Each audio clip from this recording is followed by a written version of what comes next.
Hello and welcome into the Cubs on Deck podcast. I am one of your hosts. My name is Greg Huss, and today I'm joined for episode number 60 by my co-host Bryan Smith. Bryan, how's it going, man? It's going great. I started Little League season yesterday with my son. My first time head coach in kid pitch, so it'll be quite the adventure this year. Nice. So are you channeling the inner Craig Counsell, or do you have the Tommy Hotovy energy? What's the vibe for you? What is my energy? I don't know. We're still trying to find our sea legs a little bit. So we had a tie in the first game against the Commissioners team. So let's go Guardians, I guess. I love it. I love it. At the start of a Cubs podcast. Let's go Guardian. Yeah. I feel like there's a lot of 80 grade potential on your team, I'd imagine. 80 grade something. 80 grades. All right, we got a good episode today. We're kind of all over the place a little bit. We're gonna spend the back portion. I don't know how long, but we'll spend the back portion of this episode doing a little bit of over under with current stats for prospects in the organization. Look at what their stat looks like now and predict whether they're going to be better or worse throughout the rest of the season. We'll do that in the back half. There's several names we'll go through. If you guys are watching on YouTube, you saw the kind of the video to open up the show, and there's a lot of fun names that we're talking about. We're not going to be short on top prospects that we're talking about today. I think last week Zumac and I got into the weeds a little bit. A lot of bullpen. There's been a lot of bullpen talk on the show over the past few weeks, and that makes sense. We are at the heart of us. Yeah. Honestly, that's a good point. Like, we want to talk about those guys, and it makes sense because there's a lot of need for help at the major league level. But we'll get into some top prospects today. And then at the front part of this episode, we just got some news and notes. There's a lot of stuff going on throughout the organization, both from the prospects in the major leagues down to guys debuting down in Myrtle Beach we want to get into. So let's start off by doing that. And I think we got to start off with the top prospect in the system and PCA getting the call up to Chicago, making his debut, hitting a home run for his first major league hit. I mean, it was all just so Pete. It was incredible. And what reminded me the most of just him, I mean, the energy of that home run was very PCA, but then like the way that it just allowed him to start playing more like himself over the next couple days, like you could really tell that it was a weight lifted off his shoulders. And when it did, like he's, I mean, in some ways, I feel like he's kind of been the best player on the team just this like last couple days where the Cubs have played just like okay baseball. He's played really good baseball during that time, and it's great to see. And all we want for top prospects that start the year in the minors is to have the Cubs have to make some hard decisions on the major league roster, and that's what Pete's doing. He's playing good enough that when the guys come back, a hard decision is going to have to be made. And even if that means him getting sent back to Iowa, like that's fine. But he forced the issue, and that's what's great to see. Yeah. I when he got called up earlier this week, there was a lot of talk about like how he'd been struggling in AAA up to this point, and he put up a 55 WRC plus during his time in Iowa over the first 22 game, or no, sorry, in his first. Looking at the plate appearances, 83, is that right? Yeah. During his time in Iowa, and obviously it was a struggle, but also, I don't know. It was still early, still small sample size, still young. It cracks me up looking at Pete, and I think I hinted at it last week, and it's something that I think Michael Ernst keeps pointing out on Twitter, that like a lot of these guys, like they are playing at levels significantly above the levels that they should be at age-wise, right? Pete being 22 years old should be in what, high A or in double A. You got Kevin Alcantara in double A. Owen Caissie's in triple A. He could be in high A right now. Jefferson Rojas in a high A could be in the complex league. Like these guys are like playing at levels way above where they typically should be. Even as a good prospect, they're playing above those levels. So for Pete to come in and like, I feel like so much of him is playing with emotion and playing with kind of that natural feel of like what's going on. And for him to get that monkey off his back of not having that first career hit, and really just getting going smooth and getting to be Pete, getting to be what we love to watch him be on the baseball field, And you mentioned like he looks more like himself, and it's like I feel like, and he looks more like one of the best players on the team the past couple of days. he's one of those guys that, like, your eyes are immediately drawn to whenever he's playing baseball, right? Like, whether you're watching on TV or you're watching, especially if you're watching live, it's like you're just immediately drawn to what Pete is doing on the baseball field, and like he's proven that over the past couple of days for sure. Absolutely. Yeah, somebody asked me maybe maybe about 10 days ago. They said, well, what's been the big minor league story in this system so far? And I was like, honestly, it's been like the month of they are who we thought they were with the top prospects, like just like the top 10 guys just like living up to the hype. And then the person responded like, well, except Pete, right? And I was like, yeah, I guess, but little knick-knack injury. And now to have him do this, and now it really is the case where it's like it really seems like the top 12 guys in the system are just like there's not like massive storylines with them all. It's just confirmation that they are legitimately like top 100 prospects, in Pete's case top 30 prospect, and go down the line. And that is in some ways better than, I mean, we could have some like real sexy things to talk about with guys further down the system and stuff like that. But what you really want is your top prospects to be studs. And like the story of the month for me is like the top prospects are studs. Yeah, that's a really good point. We'll get into some stats throughout this episode, obviously, but you bringing that up, I got the WRC Plus leaderboard pulled up for Cubs prospects, given 50 plate appearances this season, and you got, I mean, like Matt Shaw has a 155, Matt Mervis has a 152, James Triantos 152. You got Jefferson Rojas at a 130, Owen Caissie 125, Alexander Canario 124, Kevin Alcantara 123. Like, all these guys are in the upper tier in terms of WRC plus overall offensive production this season. And then on the below average is just Pete. So like the other guys, I mean, I guess like BJ Murray is as a 70, but he's not like one of those top 100 Right. prospects that the Cubs have. So like they're yeah, you're right. They're doing exactly what we had hoped they would do. And that makes for easy conversations between you and me, and easier conversations on twitter.com. So that's good. Exactly. I mentioned Matt Mervis and his 152 WRC plus. He actually got the call this past week as well, which I thought was a really strange, really weird circumstance where Garrett Cooper was DFA'd and ultimately traded to the Boston Red Sox after being pretty solid in a small sample size for the Cubs this season. Yeah. And then Matt Mervis was called up to Chicago, which was deserved because he was killing the ball in AAA, obviously. But that whole kind of exchange was kind of weird. I'm glad to see Matt back up in Chicago, though. Yeah. I mean, I think with Cooper, the thought process was probably like the role that they ended up with was so much smaller than even they thought at the end of spring training that that it wasn't worth Cooper then taking the spot of like learning something about a few of these prospects, whether it's Canario when a lot more guys come back healthy, or whether it's Mervis right now. Like the Cubs really do need to sort out the back end of their 40 man as this year goes along. They need to learn if guys deserve those spots, and to the extent that they can learn stuff without it really like harming or hurting the major league team much, I think they're going to do it. And in the case of like, do you take Cooper in a role where he, starts one game a week and pinch hits twice a week, or whether you put Mervis in that, like that's just not going to affect the bottom line of team performance very much. And what having Mervis there does is it teaches you, does this guy belong on a major league 40-man roster or not? And so I think that's what they're trying to learn right now. Yeah. Any takeaways from Mervis so far during his time in a very few at bats in Chicago?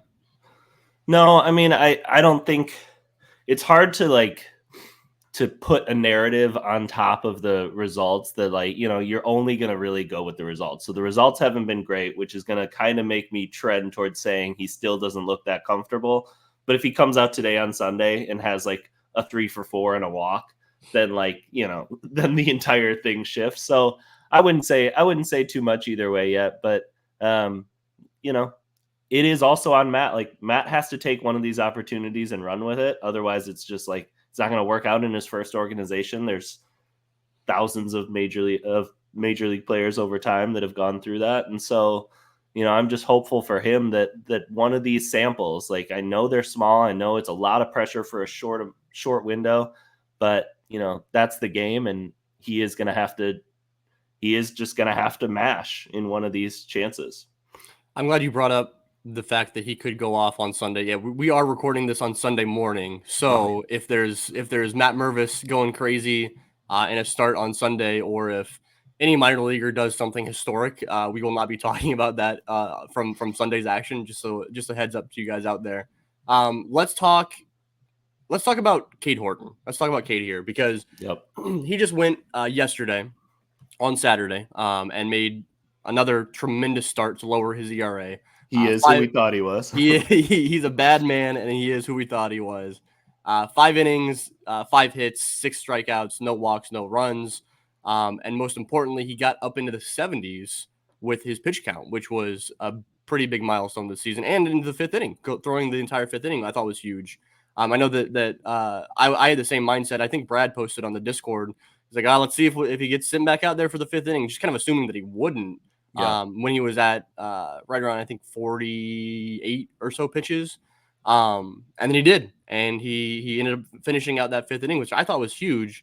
I think this is really important to frame that we're recording this on Sunday. Transactions typically happen on Monday going into Tuesday, leading up to the next series of the minor league season, because we might be talking about his potential promotion here, and it might already have happened when you guys are listening to this on the podcast form. What are your thoughts and takeaways on Cade and like moving forward and what we've already seen from him this year? Yeah, I mean, I would first say set your notifications for Tommy Birch on Twitter. Tommy does some beat work on the Iowa Cubs. He's awesome, and he will probably have the news when Cade is promoted. So if he's promoted to Iowa, I mean, that's the other thing I guess that we can talk about here is that Jordan Wicks yesterday went down with an injury, forearm tightness.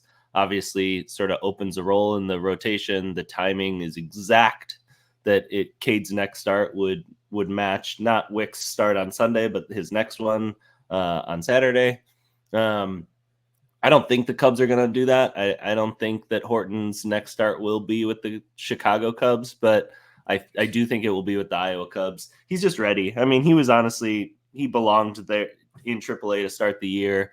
You know, the Cubs are very, very protective of their top prospects, their top pitching prospects especially. So I think the AA thing was just to get his legs under him.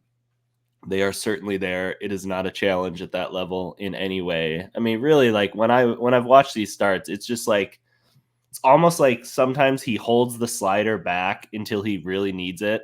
And then he just knows that he has that to lean on, and it's such a cheat code. And then there's other at bats where he's like, I'm just going to destroy this person's soul with a slider. Like, the slider usage in these starts, like it doesn't even feel like it's like preparing him for the majors as much as it just feels like he's just trying different stuff and like toying around with how fun it is to throw this pitch that's way better than the hitters he's facing.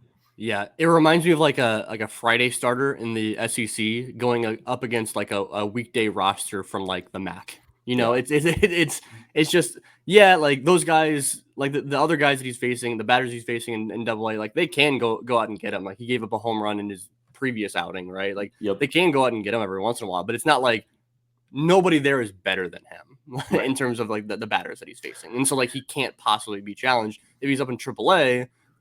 He's still a top prospect, right? So like there's still very few players that you could view as being better than him. However, there's more experience, like former big leaguers in AAA. Like there's more talent overall, and so it'd be less of that vibe of like this SEC starter facing a MAC team, you know. So, yeah, overall in the season, Cade Horton's got a 1.10 ERA. He's striking out 29% of the batters he faces, only walking 3.2, which I think is super notable too. Obviously, he didn't run a high strikeout or a high walk rate last year.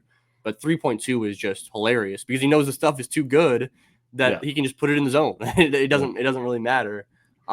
Just across the board, like his numbers are just tremendous. So I think the other thing I would say about Cade is like when Cade eventually gets to the bigs, I don't think he's going to be one of those pitching prospects. Like sometimes we see top pitching prospects come up that have crazy raw stuff, and one of their first couple starts, you get like that 12 strikeout game, right? Like, but then maybe in their 5th start, you also get like a 5 walk game where they don't make it out of the 3rd inning. Like the thing that's different about Cade as a top pitching prospect is like, it would not shock me if in year one he doesn't strike out a batter an inning. The stuff is like easily good enough to be in the major leagues, but it's not like the top 10th percentile of Major League Baseball, I don't think.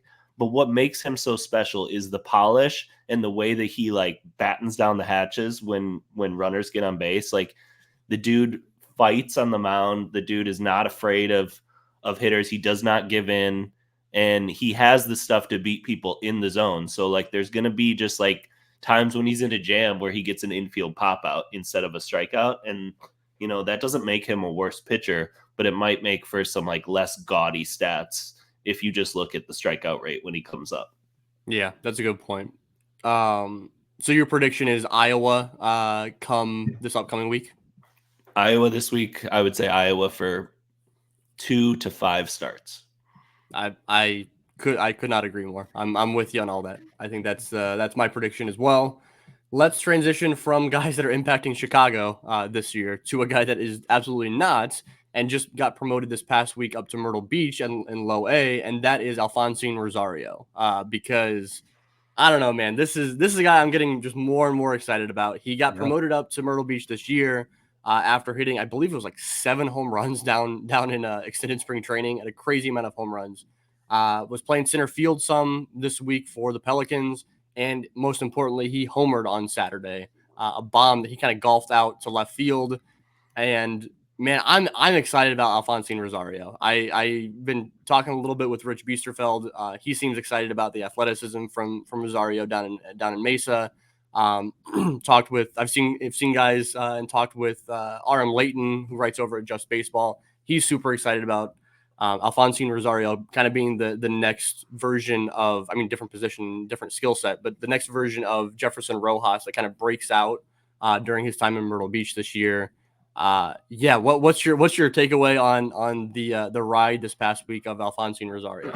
Yeah, our guy Arizona Phil at the Cub Reporter has said, excuse me, that he thinks he's a top 15 prospect in the organization now, which is a crazy, you know, it would sort of represent the biggest breakout in the system this year if that was true.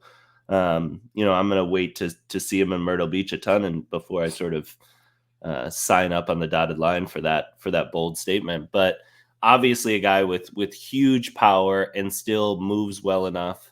So that like you get that power athleticism blend that's pretty exciting stuff. You know, the other thing I would point out though is like, you know, Christian Hernandez like set the Cubs extended spring training home run record or tied Javi Baez, one or the other, and also like ran a really high strikeout rate in the 30% range like Rosario did. And Low A was a massive struggle for Christian the first time around.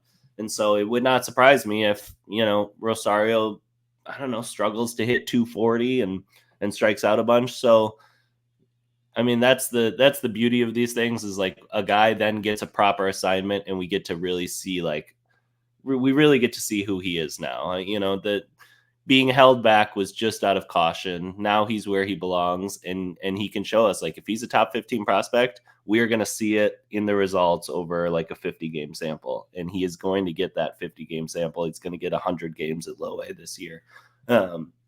And I'm excited to see it because the talent certainly seems there from everything we've heard.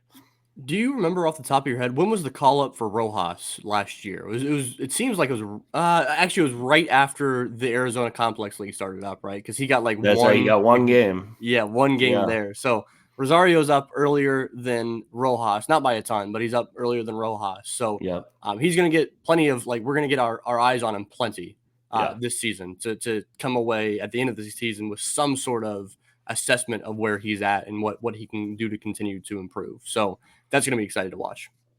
Yeah, the Cubs need some breakouts in the low rungs of the minors. I mean, just for the health of the farm system to feel like they're going to turn over this group of top prospects and still have a really good system. And so a guy like that is, I mean, that's one of the biggest sort of players in the system in terms of continuing a really healthy farm system for the late 2020s.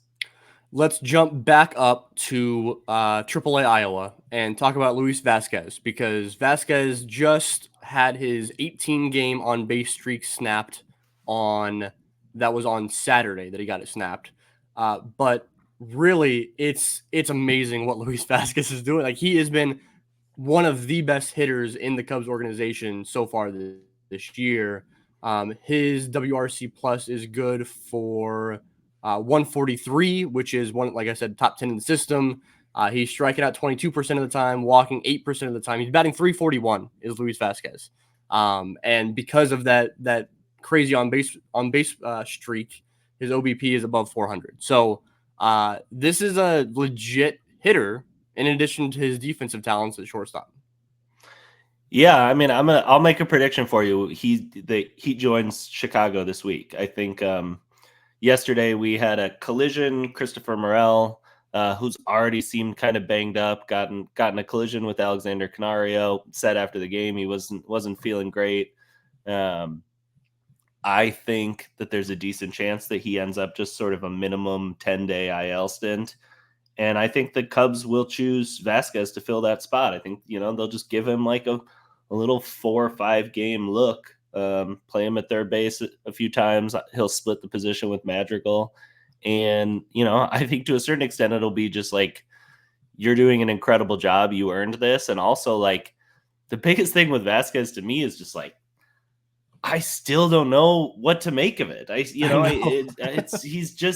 one of the strangest prospects I've ever remember covering, because the breakout just came so late. But so fast. Yeah. It's what he's doing on a day-to-day basis. Like, the fact that this plate approach is just now locked in, the fact that like he worked on his body enough to just have this muscle where the power is now just a part of the game. Like, it's really just an incredible rise. And, I really do hope we see him with the Cubs, just because I'm so curious, how comfortable those at-bats will look against major league pitchers. Yeah, he's one of those guys that he's going to end up being a great player at the major league level. And people are going to be like, why did prospect people not rank him higher on prospect lists? It's because I don't know what the hell to make of him. I don't know how anyone would correctly predict what we should expect from Luis Vasquez coming up here. I love the idea of calling him, and that's something where if he is called up this week to replace Christopher Morel, or called up on Sunday or whenever it is, it's one of those things where he just went out there and earned it, like completely earned, because in AAA you have Miles Mastrobuoni is there, and I don't have Mastrobuoni's stats pulled up, but like I know he's working good at bats. I've been watching his at bats, and he's looking good in terms of the at bats he's working, and look good defensively. And that's why Mastrobuoni's on the roster, right? Is in case Christopher Morel goes down and there's some injuries, he can be called back up and work. So if Luis Vasquez is the one that gets called up, like, that just goes to show like how much the Cubs are rewarding his extremely hot start. And how much they believe that can kind of continue at the major league level to a certain degree for a small sample size, obviously. Yeah. All right. You got anything else on Vasquez? No, I don't think so. Okay. All right. We mentioned a little bit earlier, we mentioned Jefferson Rojas. Let's go back to him here, because Vasquez had his 18-game hit on-base streak snapped. Jefferson Rojas, entering Sunday, still has a 14-game hit streak, which is it's absurd, dude. It's insane what Jefferson Rojas is doing. I believe he just turned 19 this past week. Yeah. And 3 days ago. Yeah, happy birthday, Jefferson Rojas. You're a stud. Because what he's doing so right now my bash leaderboards are not up to date. I apologize to you guys listening. I already sent a tweet out earlier this past week. I've just had work stuff come up, and I haven't been able to update things and post it on the website. But I would assume that Jefferson Rojas, what he's doing at that age, at that level, with that performance, is maybe one of the best performers in the system in terms of bash, because of, I mean, he's insane, dude. The 14-game hit streak is crazy in itself. The overall numbers are absurd. What are you liking most about Jefferson Rojas this year? There's a lot to like. Man, I mean, I was talking about what's the big story on the minor league system. Like, it really is him. I think that there's now no question he's a top 100 prospect, but like, we are like 3 weeks away from him forcing conversations about being like a top 50 prospect. I mean, when shortstops do this, at levels that are above low A, like those conversations have to start getting asked. And I mean, man, I remember saying this about him in Myrtle Beach last year, is that it seemed like he found a way in every game. Like he has that ability to just sort of impact the game somehow in every game. Like, he might have an 0 for 4, but he's going to throw in a walk or something, or, add a good play on defense or something. This year, it's just like, he doesn't have 0 for 4s. He just, he finds a way to get at least a hit in every game. But like, gosh, there's been a ton of games with multi hits, and his plate approach to me is like, man, it's obviously he needs to walk a little more, but in terms of what field he's hitting to, it's just about perfect. Like he's very willing to go to right field, but he is going to hunt for balls that he can drive to left field too. It's like, it's very well-rounded. It's very mature, and he just keeps growing. I mean, man, he looks bigger than he did last year, which was so much bigger than the year before. So yeah, it's going to be so interesting to see how he evolves. Like, does he become a third baseman in the end? When does the power really come? Because I am starting to think more and more that it's a question of when, not if. Yeah, he's a dude, man. Yeah. I mean, the 7.2% walk rate is literally the only thing you can really knock at this point. Like it's the only thing. He's manning shortstop just fine. From what I can tell, he's showing off power to all fields to a certain degree. He's striking out only 17% of the time, which is crazy. Yeah. There's not a single part of his game that you can really look at and be like, this ain't it. It's just a walk rate to a certain degree, and it's like it's not like he's walking. And you said the walk rate's 7? It's 7%. Yeah. I mean, that's up from what it was 2 weeks ago. So Yeah. I mean, that shows that he's working on that too. Yeah, if it was like a 3% walk rate, then yeah, like I'd be pointing at that a little bit harder. But like 7% is fine, especially when you're batting 329. Like you don't need to walk when you're batting 329. So, yeah, Jefferson Rojas. You're right about the top 50 status. Like he's pushing his way closer and closer to that range with every at bat. Really, it's fun. Let's do a show in like 2 or 4 weeks where we go skill by skill, Matt Shaw versus Jefferson Rojas, and we like deep dive it. Yeah, I think it's super. I mean, given the differences in like where they stand in the organization, I think I was one of the few people that had Jefferson Rojas ranked above Matt Shaw in my like preseason rankings of prospects, and can I say that I believe that wholeheartedly? No, like I really like Jefferson Rojas, but I also really like Matt Shaw. Yeah, I think that'd be good. I think that'd be a good breakdown. Let's plan on doing that. All right, last player note that I had. We're about halfway through the show. Last player note I had was Brennan Davis returned from his rehab outings in South Bend, which is super fun that he just made it back to Iowa. That's all fun. In his first game back in Iowa, he did go yard, and most importantly, he hit the ball 114 miles per hour on the home run, which is a number that which is a number that's crazy in general. But that's a number we have not seen from Brennen Davis in quite some time, maybe ever. So that was my main take. Like, it was great that he homered. It was awesome. I love that he hit a home run in his first game back. That's important. But like him hitting the ball that hard is not normal. He seems to have a different setup in his stance. His hands are much closer to his body. They used to be way the hell out there, like over the plate. He brought him back in closer to his body. Yeah, I'm just excited for Brennan. I wanted to throw this out as a note because I'm just excited for him.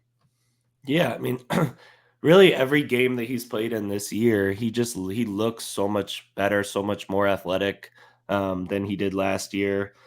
When Brennan was a top prospect, like the knock on him, I remember Lance Brosdowski like having a really good stat on it, was like his just like upper end batted ball numbers just weren't as quite as high in terms of exit velos as other guys that were top prospects at that time. 114 is like, it's there. So that would show growth in an area of weakness on top of just getting healthy again. Like there is easily a path where he can return and be a major league like difference maker. And, we're just all fans at this point. Like it's almost like past the time of him being a prospect and more just like we're fans of that guy and hoping he has a great career. That's a good call. small sample size of 56 plate appearances, with a lot of them coming in South Bend, obviously. Right. He's got a 136 WRC plus, OPSing 824. Walk rate is 20%, which is not going to hold. Like he won't keep a walk rate at 20%, but just good numbers across the board for Brennan Davis. Obviously, we need to see more of that in AAA than in High A where he belongs. So yeah, just rooting as hard as ever for Brennan Davis to succeed. Yep. All right. Last news and notes thing I have here is on not a current Cubs prospect, but a former Cubs prospect. Max Bain was on the call as the color commentator for the South Bend Cubs. What a stud! So this was announced. I think this was announced yesterday on Saturday morning that he would be on the call with Brendan King.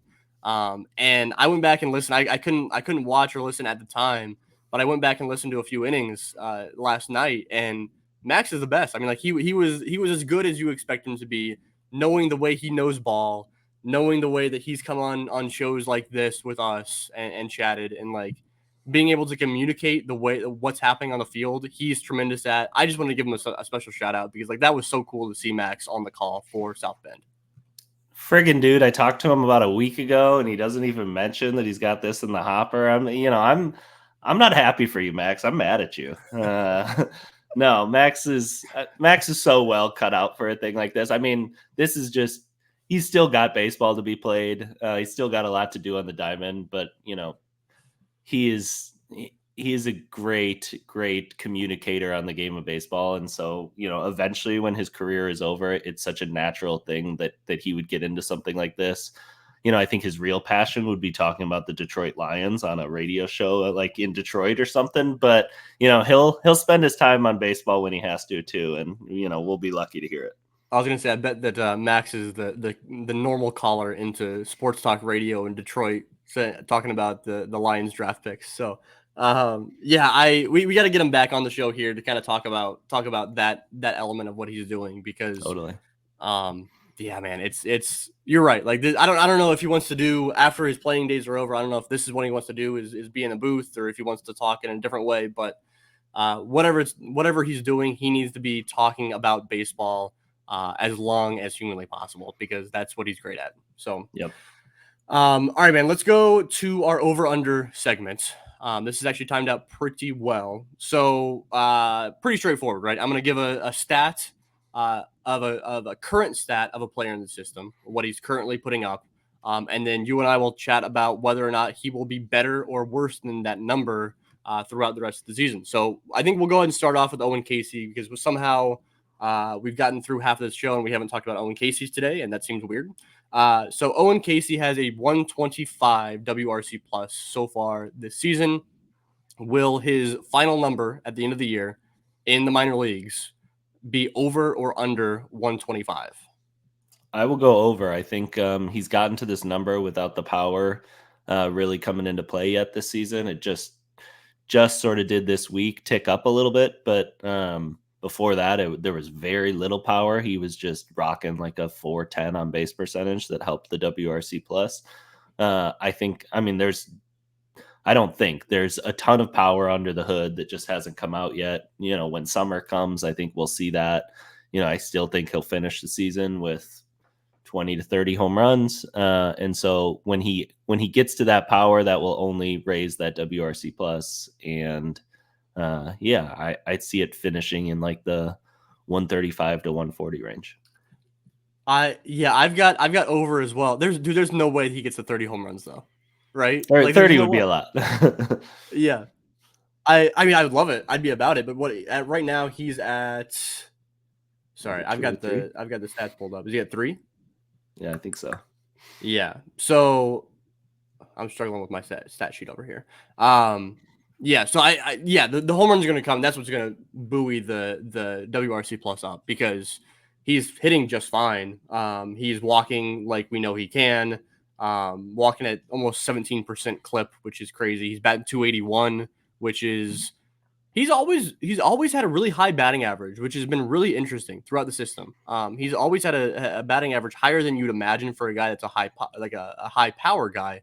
But I guess he hasn't been a high power guy this year. Like he's batting 281, without the home runs. So I'm guessing that the batting average, if we're doing over under on the batting average, I'm guessing the batting average is below 281, but the WRC plus, thanks to the power, will be greater than 125. So yeah, I think that there's more to come for Owen Caissie, which is crazy to say that. But Just one home run, so we're definitely not getting to 30, but I think we're getting to 20.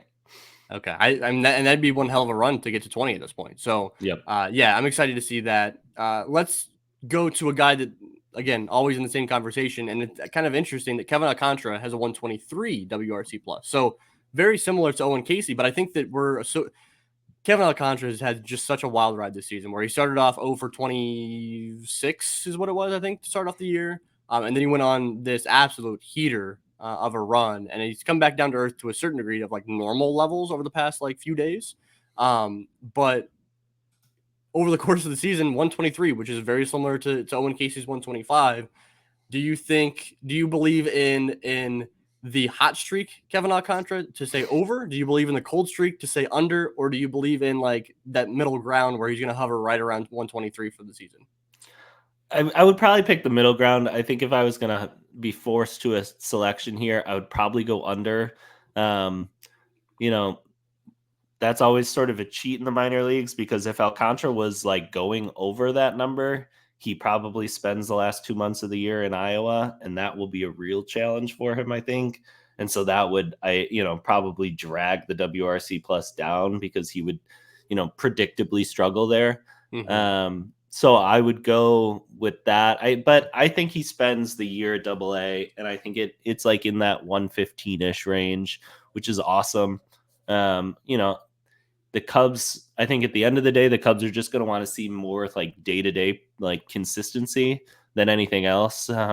It's what's been so impressive the last couple of years is like he has had these April struggles before, and the way he pulls himself out of it, like it just shows who Kevin is in terms of like self-belief and, not letting these slumps like drag down who he is. Like he's still just like that. He's going to keep swinging. There's eventually going to be a time where that baseball starts to seem big again, and then he goes on those streaks like he did for those 5 days about 2 weeks ago or 10 days ago. So yeah, I think that's where I come down. What about you? Yeah, I'm gonna say under, but slightly. I'll still put him into like the 120 range. Two numbers that I'm looking at that will need to come down in order for that WRC plus to go up are his swinging strike rate, which is 15.8% this season, which is high. That is among players with 50 plate appearances in the system this year. That's 10th worst in the organization. Which I pulled this number, dude. Alexis Hernandez is at a 23% swinging strike rate, which is crazy. But yeah, so Kevin Alcantara at 15.8%, that's going to have to come down. That's a number that's been pretty consistent with what he's done in the past couple of years. But like, I'm ready for that number to come down a little bit. I want to see him swinging and missing less. That's for sure. And then the other number that needs to come down quite a bit is his ground ball rate, which is 52.2%. So that again that number is the sixth highest ground ball rate in the organization. Behind guys like Pedro Ramirez and Hayden McGeary, who's always had that problem as well. 52.2% isn't going to get it done with a guy that has as much power as Kevin Alcantara has. So he's going to have to hit the ball in the air more. If those two numbers come down, then I think the WRC plus is over for sure. I think one thing I've noticed with him this year is that high fastballs seem to be troubling him more than they did in A-ball. I think there was always the assumption from pitchers in A-ball that they could beat him there, and he just did an incredible job always of getting up to those pitches. It was sort of the low away breaking stuff that foiled him in the past. This year, I think he struggled a little more with that high fastball, which I'm sure the hitting coaches are on and will work to fix. But the other important thing to note is like he's at a level now that the average fastball is going to have a little more ride than it did in the A-ball. And so, there might also be something telling there. And that's what the Cubs have to decide. And, and other teams when they're evaluating him, like, is that a real hole, or is that something that gets fixed with development? Mm-hmm, mm-hmm.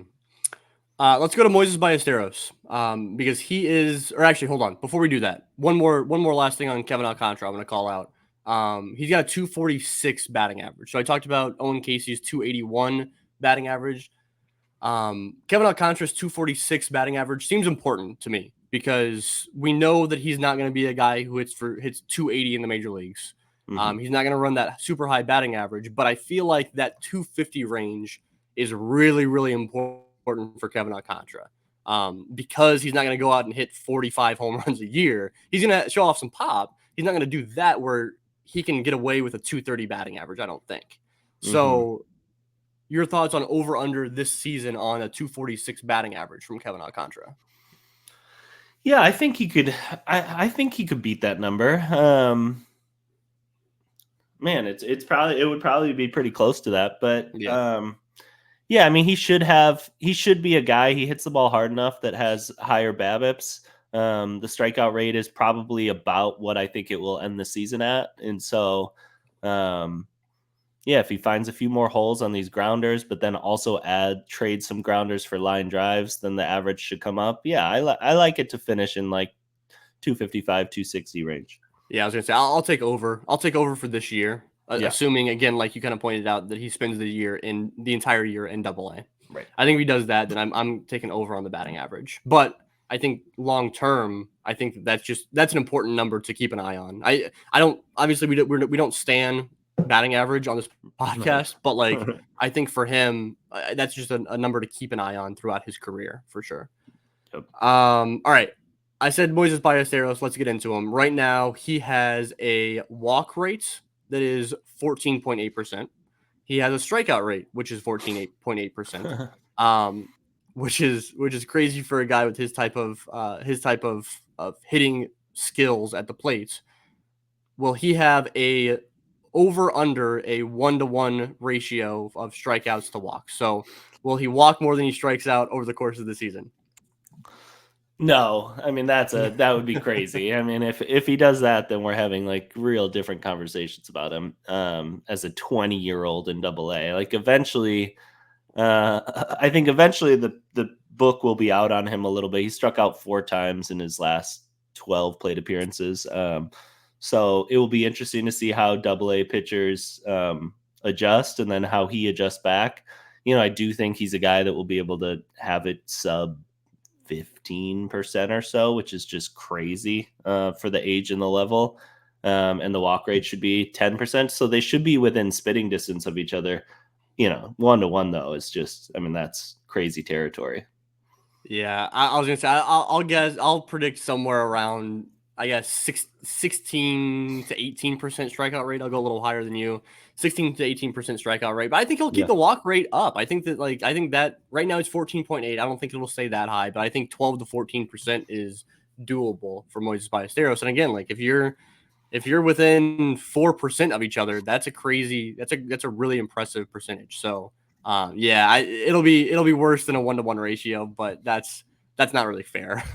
Assuming Baseball Reference's platoon split numbers are correct, it's pretty crazy. He's only had 6 plate appearances against lefties, according to Baseball Reference, and he's struck out 4 of those 6 plate appearances, no walks.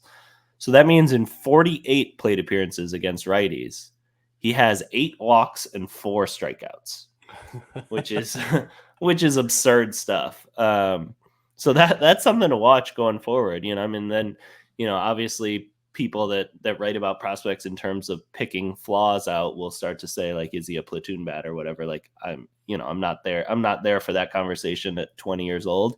But the comfort that he's showing in AA against right-handed pitchers is just like super notable. I mean, this is a guy who just has as good a plate approach as you're ever going to see. And I don't know. It's trending right now that he's going to be in AAA by the summer.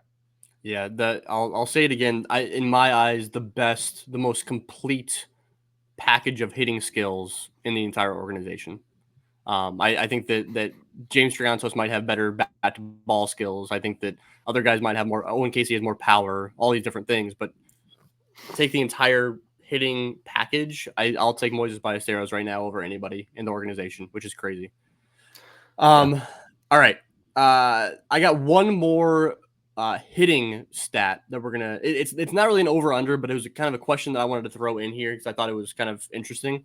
Will anybody besides James Triantos or Matt Shaw finish the season with the lowest swinging strike rate in the organization? So right now, the leaderboard sits with James Triantos leading. James Triantos tied with Yohendrick Pinango leading the organization with a 6.4% swinging strike rate. This is minimum 50 plate appearances. Matt Shaw is in there at third with 6.6%. Brett Bateman is up there with a 6.9% swing strike rate. Luis Vasquez is up there, which is awesome to see, 7.3%.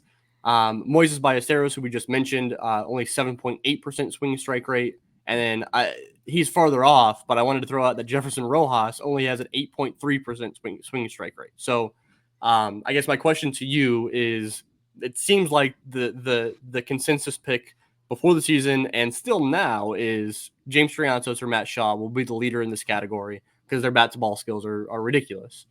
Will anybody dethrone them as the best bat to ball guy in the organization? I don't think so. I mean, Triantos, I think, is like, man, I think he's pretty all world in that particular department. I just think his hand-eye coordination is like, I mean, when we talk about these guys, we're talking about some of the best athletes on the planet, especially in terms of hand-eye coordination. And I still think Triantos, like, he's like a standard deviation above his peers, which is like, I mean, I don't even know how to contextualize that. But I do want to point out Brett Bateman, just as a guy who's not going to naturally get a ton of mention on this show, but he's hitting 328, 468, 443 in South Bend this year, and just, I mean, to me, when I've watched those games, like, even as good as Jefferson Rojas has been, I think the best player on that team has been Brett Bateman. He jumps out as a guy who's just like at the wrong level. And so I think they'll move him up to Tennessee within 6 weeks or so. So if he was going to stay at South Bend, I would say maybe he could catch Triantos and lead the system in that stat. I think because he's going to go to Tennessee, it'll be a little higher. But he is a guy that has definitely like climbed up my rankings. And you have to take notice at what he's done this year. Yeah, I was going to say the same thing as far as if Brett Bateman stays in South Bend, but yeah, I'm with you. I don't think he will. I don't think he'll stay there.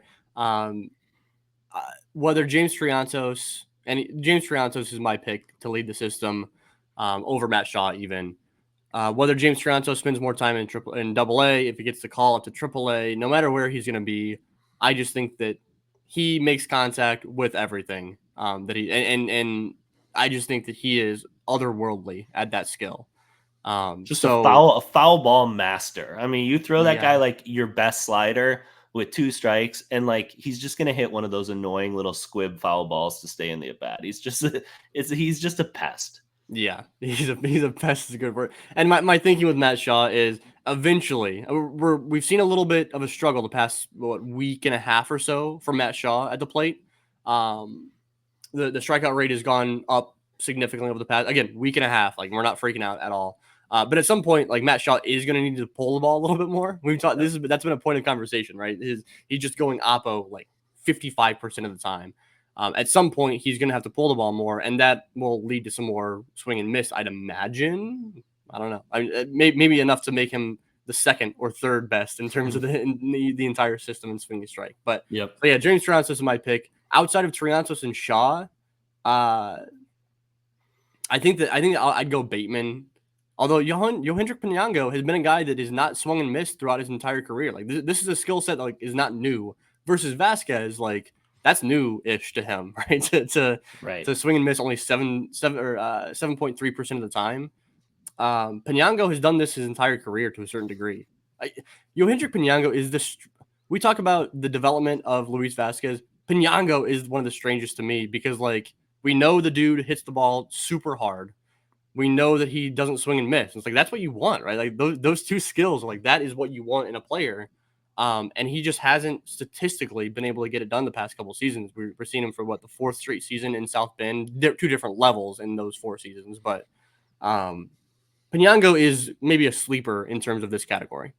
He's definitely a post-hype sleeper, like in general. Yeah, it'll be an interesting.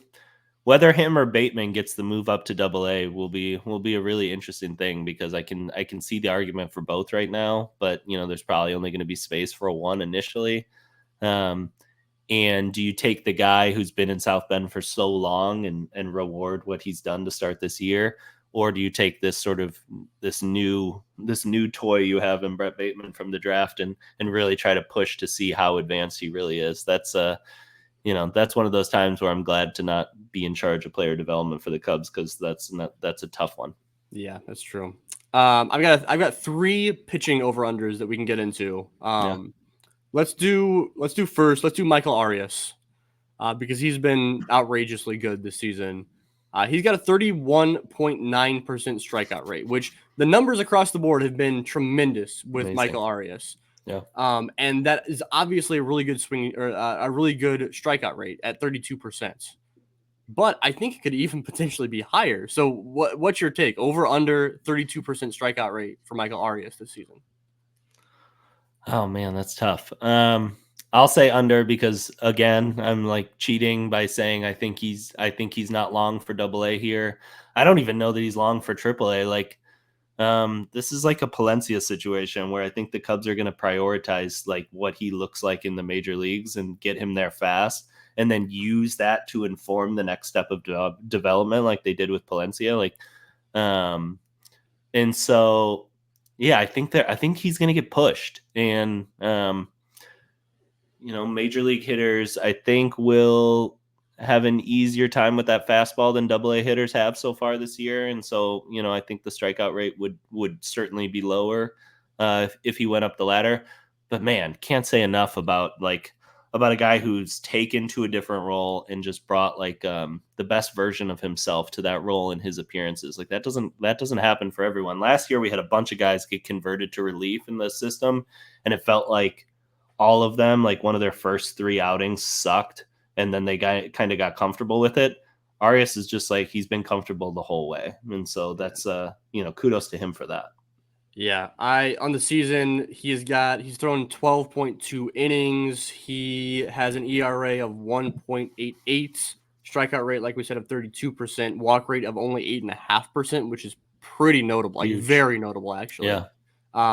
We were talking a little bit about Arias before we hopped on and started recording, and I think my takeaway from Arias and what I've seen from him this year is that the stuff doesn't necessarily jump out as outrageously better than it was last year. I think the fastball it still looks the same. It's still in the mid, like 94 to 96, touching 97 on occasion. That's still normal.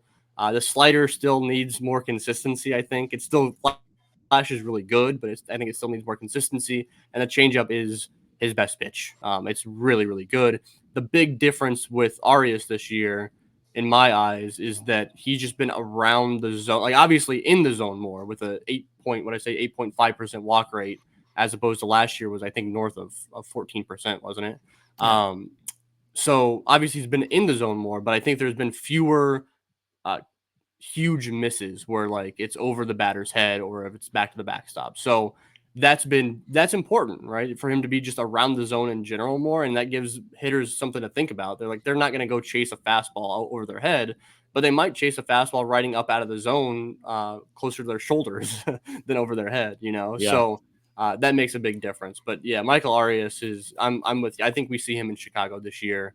I think that 1-2 punch of Arias and Porter Hodge are destined for Chicago this season, which is super fun. Yeah, those guys have taken their 40-man spots and proven that it was the right decision, which is really cool.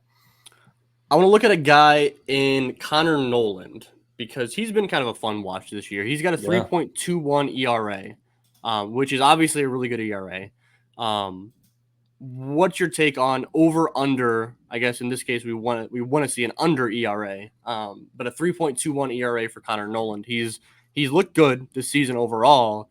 He looks different than he did last season. I kind of pointed out that he seems to have a different arm action, where he's a little bit shorter with his arm action than he was a year ago. Not quite Brandon Birdsell levels, but definitely shorter than he was a year ago, which is obviously a tweak that he made in the offseason to get probably more swings and misses, because he wasn't getting a whole lot of swings and misses last season. He was really good at being around the zone, but he needs to be a little bit nastier and create a little more deception. and he's done that to a certain degree. But 3.21 ERA over under for Connor Noland this season. I'll say over, but he definitely looks better. He throws a lot of sinkers, and I think in April that pitch is going to play better. Especially, one thing we haven't mentioned yet is Double-A offense has cratered this year, especially in the Southern League, and I don't quite have an explanation for why that's happened yet. But part of me just thinks that come summer, it'll normalize and it'll come back to life, and if it does, then that's bad news for some of the pitchers that have had really good starts to the season. But I think Nolan is improved. I think he's last year, I think he was just like, he was in the zone constantly, and he was just like, he was coming at guys. That's like a big, coming out of the SEC, going to A-ball, like he's not going to be intimidated there. He's going to show that he can throw all his pitches for strikes, which he can. This year, I think it's been a little more selective in terms of like not giving in. And so we've seen a few more walks, but I think that's good for him. I think that's what he needs to do is pitch to those corners, challenge himself to not hit the middle third of the plate, but to hit like 2 inches away from the corner on either side, like really zero in that command as far as it can go. And that might lead to some outings where he walks 3 guys and, those 3 guys come in to score, and it raises the ERA. But in terms of his development of trying to reach his like goal of being a major leaguer, I think that's the right decision. Yeah, I think even at Double-A, he probably could be getting more out. Like over the course of the season at Double-A, he could probably be getting more outs and giving up fewer runs if he went back to the style that he was pitching last year. Yeah. But you're right, that wouldn't be good for his long-term development because he couldn't do that in AAA and at the major league level. So he needs to change it up, and he's doing that. You're right. He's walking too many guys. He's got a walk rate of 12.7% this year, which is too high, and a strikeout rate of 24%. So I'm going to take the over. I think that he can't keep up a 3.21 ERA, but I'm kind of with you in a lot of ways in terms of the Southern League offense. I noticed that a couple of days ago, and that's weird to me. I don't know. I don't know. I don't really have an explanation either. But I'd like to see what it was, I guess, this time last year. I'm sure it was lower than the final number ended up being. But yeah, I'm going to go over for his ERA, but I don't think that we're going to see an ERA above 4. So I think that's another important thing to keep an eye on, and important to keep an eye on like how he takes to this new way of pitching. So looking at the stats is not always telling for any prospect, but I think for his case, where you see so many, like you can see the changes happening, let alone like I assume there's changes happening, like you can physically see these changes happening for Connor Noland. Right. So yeah, I'm gonna go over 3.21, below 4.0. Call it a day. Yep. We started the show talking about Cade Horton early on. We're going to end the show talking about Cade Horton. And we kind of hinted at this earlier, so we won't go too in depth, but Cade Horton's strikeout rate this year is at 29%. So I don't know if you want to throw in any major league game, like his major league strikeout rate into the mix here on how we're calculating this or not, because we don't know how long he'll be in Right. Triple or in Double-A and Triple-A. But do you think that he'll have a strikeout rate over or under 29% this season? I think his minor league strikeout rate will be higher.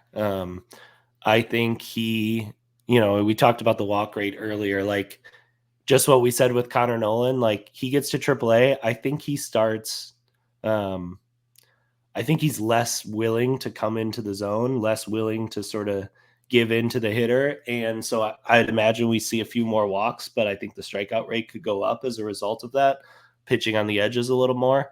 Come the majors, like that will drop. I would expect like 20 to 22% in the majors only to start his career, and then sort of work up as he goes and gets comfortable at the major league level. But I don't see a reason why with his stuff, if he gets challenged in AAA, that he can't get to like 30, 35% there. He's easily talented enough to do it. Yeah, I agree with you. I think that if we're taking into account, actually, if we're looking at it combined, if we're looking at the Double-A, Triple-A, and however many major league outings, if we're combining that strikeout rate, I think overall I'm gonna go under, right? Because I think that he'll get enough games up in Chicago that it'll kind of lower that ER, or not the ERA, sorry, the strikeout rate. Yeah, so I'm gonna go under, but I'm with you. I'll go over because I think that he'll be even better because you're right. The walk rate is not the walk rate's not gonna stay at what I said was 3%. 3, yeah. It's not gonna stay that low. It's just not possible. So I think that the walk rate will rise up. I think the strikeout rate will rise up, and we'll still see a very dominant Cade Horton in the minor leagues. So that's my prediction as well. So anything else that we missed as far as player chatter? No, I think we hit on a bunch of top prospects, like you said at the top of the show. You know, we touched on almost all of them, which is nice. Yeah, it's always fun. I mean, it's fun to get in the weeds, but it's also fun. I assume that people that are tuning in to listen to the show for the first time, for an episode like last week where it's heavy draft talk and heavy like bullpen and like weird prospects, like some Jake Slaughter talk and stuff like that. Jake Slaughter always deserves a mention, but it's like I think that like some of those guys, if you're tuning in for the first time, it's kind of a weird episode to tune into. If you're tuning in for the first time, hopefully this is a better episode to tune into to hear some top prospect chatter. So, yeah, let me shout out one player that I watched yeah. that I watched a couple times in the last 10 days and have been really impressed by. Brody McCullough's start to the year, I think, has been really good. Yeah. Just last year was really good in Myrtle Beach. Then in South Bend was sort of just okay. The stuff like didn't play as well. Almost looks like the opposite, or like looks like he's advanced that level where it looks like he's maybe too good for high A and is going to go to double A before long. Has touched 96 on the fastball a few times already with even a short spring training. So, you know, wouldn't surprise me if we're like 95 to 97 in a start in a month or so. And has like really committed to throwing a lot of changeups in his last start, which is really cool. Like certainly a pitch that he worked on and is trying to get into the arsenal. So he's like, as he's doing really good in these first couple outings, he's also working on some new stuff, which is really cool. I think a guy that, you know, when I ranked the prospects before the season, I put pretty aggressively high, but you know, I think belongs there. I think he's a really good pitching prospect for this organization. Prospect seekers in trades, you cannot have him. That's he's our prospect. All right, I want to give, as we're wrapping this up, I know that both Bryan and I have been doing less writing these days and more just hop on the podcast. So typically we like plug these, like, hey, go check out our writing on Northside Bound or whatever. But we just haven't been doing that. We've been locked in on podcasting. So I do want to give one shout out as we wrap this up. I want to shout out Michael Ernst on Twitter because he has been posting every morning. He's been posting an organizational recap of the previous nights or the previous day's action, and that's major league level up to the minor league level, up to the Myrtle Beach level, with basically how the different pitchers did, their stat lines, the different extra base hits and stolen bases and stuff that happened at each affiliate the previous day, and the results as well. And if you are, I know that right now, like there's not as much of over at Northside Bound, at least, there's not as much of that daily recap on what happened in the day's worth of games, because that's just, honestly, guys, like that's a lot. It's a lot of work to kind of recap the entire day's worth of games in an entire blog post. So if you guys have been missing that, go check out Michael Ernst tweets every single day to get an update of what happened the previous night on the farm, because that's always super, super fun to follow. Yeah, at MJ_Ernst, ERNST on Twitter. And actually, I mean, one of the guys who I think sees baseball as well as anybody, like a scouting eye that I really trust. So when he talks about that stuff, I think it's worth paying attention to as well. So yeah, shout out to Mike. Anything else that we need to hit on? What about the Discord? You want to plug the Discord? Yeah, 1060 West. We'll probably actually we're probably about due to throw out some invites on Twitter. So, you know, keep an eye, I guess, on my Twitter page and Greg's, and, you know, people can message us and we'll send them an invite and get into, you know, I think the community of just like some of the smartest and, you know, generally speaking, least emotional Cubs talk that you can find. You know, there's always fights to be had when the Cubs are losing, but, you know, I think we have less fights than most communities, and it's just been a fun place to hang out and talk, you know, nerdy Cubs baseball with people. All right, guys, that's all we've got for this episode. Thank you so much for tuning in. You can find us if you're watching on YouTube, be sure to hit the like button if you could. Comment, give us your thoughts on the over-unders and your opinions on those as well. Subscribe if you can. Check us out on Spotify, on Stitcher, on Apple Podcasts, on all that good stuff as well. And I think the game plan for next week, don't mark my words, I probably shouldn't say this anyways, but I think the game plan is to get one of the broadcasters on for next week's show. That'll be fun to kind of receive an update on what's going on at a specific affiliate. So thank you guys so much for tuning in, and we'll be back in your ears in one short week. Thanks, guys. Go Cubs.